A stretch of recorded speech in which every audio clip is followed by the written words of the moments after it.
दिल्ली में तय हो चुका है कि आप सरकार बनाएगी और केजरीवाल मुख्यमंत्री होंगे, लेकिन अल्पमत की सरकार को चलाना केजरीवाल के लिए कम चुनौती भरा नहीं है। केजरीवाल आज रणनीति बनाने के लिए बैठक करेंगे और दिल्ली में सरकार चलाने की रणनीति के लिए आम आदमी पार्टी के कैबिनेट गठन पर आज चर्चा भी होनी है। केजरीवाल की सरकार में मनीष सिसोदिया और विनोद कुमार बिन्नी को अहम मंत्रालय मिलने की संभावना जताई जा रही है। दिल्ली के ग्रेटर कैलाश से विधायक बने आम आदमी पार्टी के नेता सौरभ भारद्वाज, मंगोलपुरी से विधायक चुनी गई राखी बिड़ला और शालीमार बाग से विधायक चुनी गई वंदना कुमारी भी मंत्री पद के अहम दावेदारों में से एक है। वहीं मालवीय नगर से विधायक बने सोमनाथ भारती और तिलक नगर से विधायक बने जरनैल सिंह भी मंत्री बनाए जा सकते हैं। तो ये वो चेहरे हैं, ये वो संभावित चेहरे हैं जो कि केजरीवाल के मंत्रिमंडल में शामिल हो सकते हैं। आज इस पर चर्चा होगी और हो सकता है कि आज ही इसका ऐलान भी हो जाए कि कौन कौन उनके मंत्रिमंडल में शामिल होगा। तो ये वो चेहरे हैं, मनीष सिसोदिया जो कि खासम खास माने जाते हैं केजरीवाल के, राजेश गर्ग, राखी बिड़ला जिन्होंने मंत्री को हराया, सबसे कम उम्र की विधायक बनी है, 26 साल की विधायक है राखी बिड़ला, विनोद बिन्नी जो कि 2 बार पार्षद भी रह चुके हैं, लक्ष्मी नगर से इन्होंने ए.के. वालिया को हराया, अखिलेश त्रिपाठी हैं, हरीश खन्ना है। ये वो चेहरे हैं जो कि केजरीवाल की कैबिनेट में शामिल हो सकते हैं। तो ये बिल्कुल तय हो चुका है कि दिल्ली की कमान संभालेंगे अरविंद केजरीवाल, लेकिन इसके साथ ही ये कयास भी लगने लगे हैं कि केजरीवाल की कैबिनेट में मंत्री कौन कौन होंगे। मंत्री बनने की रेस में आम आदमी पार्टी के 9 विधायक शामिल हैं, जिनमें से 7 को मंत्री पद मिल सकता है। ठीक है, पहला क्वेश्चन ये पूछ लेंगे।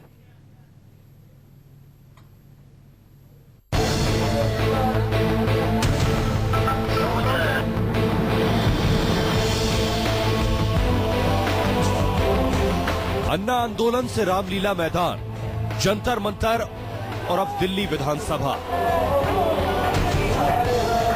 टीम केजरीवाल के यही हैं वो 7 सिपाही जो अब दिल्ली में मंत्री की कुर्सी संभालने को तैयार हैं। ये बात तो साफ है कि आम आदमी पार्टी के सरकार बनाने पर केजरीवाल ही मुख्यमंत्री बनेंगे, लेकिन अब इस संभावित मंत्रिमंडल की तस्वीर भी सामने आने लगी है। केजरीवाल के संभावित मंत्रिमंडल में पहला नाम है मनीष सिसोदिया का। पड़पड़गंज से विधायक सिसोदिया अन्ना आंदोलन के वक्त से ही केजरीवाल के साथ हैं। पहले आरटीआई कार्यकर्ता के तौर पर पहचान थी, अब नेताजी कहलाते हैं। आम आदमी पार्टी ऐसी पार्टी है जो मंत्री कौन बनेगा इस पे चर्चा नहीं होती। तो बनेंगे कि नंबर 2 आप हैं और आपको मंत्री में लगभग आप तय कर सकते हैं, पर आम आदमी पार्टी इन सब पे चर्चा पे टाइम नहीं वेस्ट करती। हम अभी तक की सारी चर्चाओं में चुनाव लड़ते वक्त भी और अभी भी इसी में मशगूल रहे हैं कि लोगों को पीने का पानी कैसे पिलाया जाए, स्कूल अस्पताल कैसे सुधारे जाए। दूसरा नाम है विनोद कुमार बिन्नी का।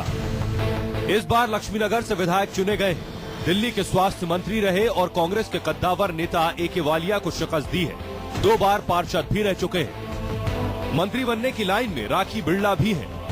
उम्र में छोटी राखी ने दिल्ली के बड़े नेता राजकुमार चौहान को धूल चटाई।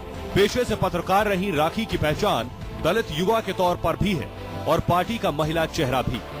मंत्रियों की इसी कतार में राजेश गर्ग का नाम भी लिया जा रहा है। रोहिणी से विधायक चुने गए राजेश पेशे से कारोबारी हैं। पहली बार सक्रिय राजनीति में कूदे और अपनी झाड़ू से पहली बार में ही मैदान मार लिया। सूत्रों की माने तो तिमारपुर से विधायक चुने गए हरीश खन्ना भी मंत्री की कुर्सी पर बैठ सकते हैं। पेशे से प्रोफेसर हरीश डूटा के सचिव हैं और पार्टी का थिंक टैंक माने जाते हैं। मंत्रियों की इसी फहरिस्त में अखिलेश त्रिपाठी का नाम भी शामिल है। मॉडल टाउन से विधायक चुने गए अखिलेश छात्र जीवन से ही राजनीति से जुड़े रहे। अन्ना के आंदोलन के दौरान केजरीवाल के साथ आए और फिर झाड़ू थामकर सियासत का कचरा साफ करने का दावा कर राजनीति में कूद पड़े। इसी लिस्ट में आखिरी नाम है सौरभ भारद्वाज का। कभी इंजीनियर रहे सौरभ अन्ना आंदोलन के दौरान नौकरी छोड़कर केजरीवाल के साथ हो लिए। इस बार ग्रेटर कैलाश से विधायक चुने गए। कुंदन सिंह, दिल्ली न्यूज 24।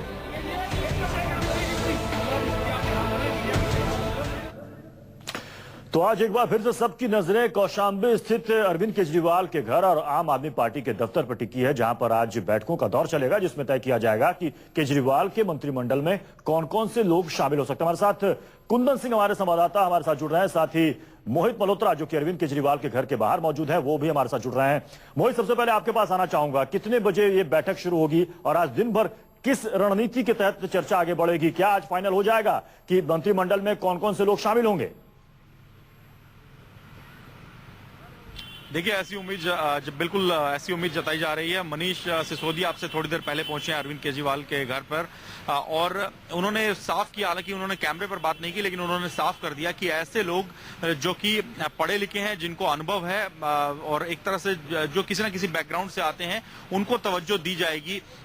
जिन लोगों को नॉलेज है थोड़ी बहुत सरकार चलाने की, उनको भी तवज्जो दिया जा सकता है। हालांकि जितने भी विधायक हैं, जो विधायक चुने गए हैं आम आदमी पार्टी की, वो फर्स्ट टाइम चुने गए हैं, तो ऐसे में किसी को अनुभव तो है नहीं, लेकिन जो पढ़े लिखे लोग हैं, जिन्होंने बड़े नामी नेताओं को हराया और जिनमें लोगों ने विश्वास जताते हुए अपना वोट दिया है जिनको, उनके नामों पर विचार किया जाएगा। और आज एक बार फिर आम आदमी पार्टी की जो दिल्ली के कॉन्स्टिट्यूशन क्लब में जो एक पाठशाला चल रही है, जहां पर जो नए विधायक हैं उनको ट्रेनिंग दी जा रही है कि पब्लिक से कैसे डील करना है और सरकारी महकमों में अगर किस तरह से बातचीत करनी है, वो आज जो एक क्लास है अरविंद केजरीवाल आज फिर लेंगे। तो आज दिन भर अलग अलग मीटिंग चलती रहेंगी और अभी फिलहाल एक मीटिंग शुरू भी हो चुकी है, जिसमें फिलहाल मनीष सिसोदिया अरविंद केजरीवाल के साथ मौजूद हैं और उम्मीद की जा रही है कि प्रशांत भूषण और कुमार विश्वास भी अब से थोड़ी देर में यहां पर आ सकते हैं और इस मीटिंग को ज्वाइन कर सकते हैं।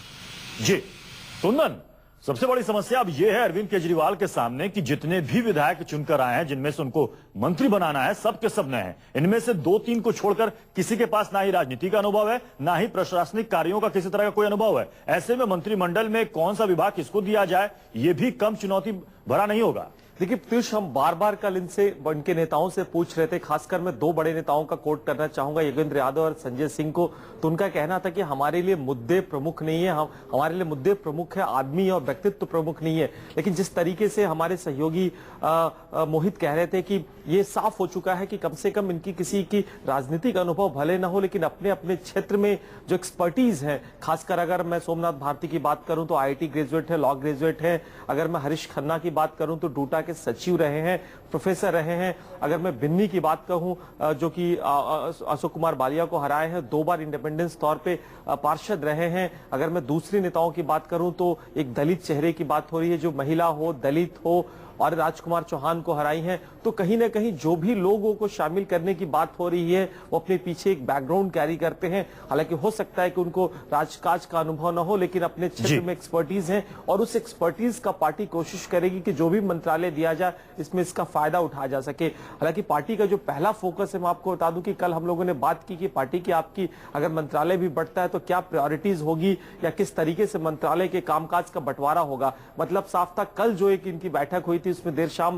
ये साफ कर दिया गया कि अरविंद की प्रेरोगेटिव अरविंद पे छोड़ा जाएगा कि अरविंद किसको चुनते हैं, किसको चुनते हैं। लेकिन एक बात जरूर मैं आपको साफ कर दूं कि हालांकि पार्टी भले कहे, लेकिन पार्टी की कोशिश जरूर होगी कि एक पूरा बैलेंस दिया जाए। उसमें एक दलित चेहरा भी हो, महिला भी हो, युवा भी हो। अगर सिख समुदाय के लोग इस दिल्ली में काफी मात्रा में आते हैं तो उनका भी रिप्रेजेंटेशन हो। तो कुल मिला के कॉम्बिनेशन देने की पार्टी जरूर कोशिश करेगी, जिनमें उनका काम का अनुभव, एक्सपीरियंस का अनुभव और एक कास्ट क्रीड और रीजन की जो बात की जाती है उसका अनुभव शामिल हो। और पार्टी की अगर प्रायोरिटीज की बात करें आगे, तो उनके पास जो बड़ी 3-4 प्रायोरिटीज है उसमें पानी, बिजली, जन लोकपाल, महिला सुरक्षा और एक तरह से वीआईपी कल्चर को खत्म, यानी हर तरह के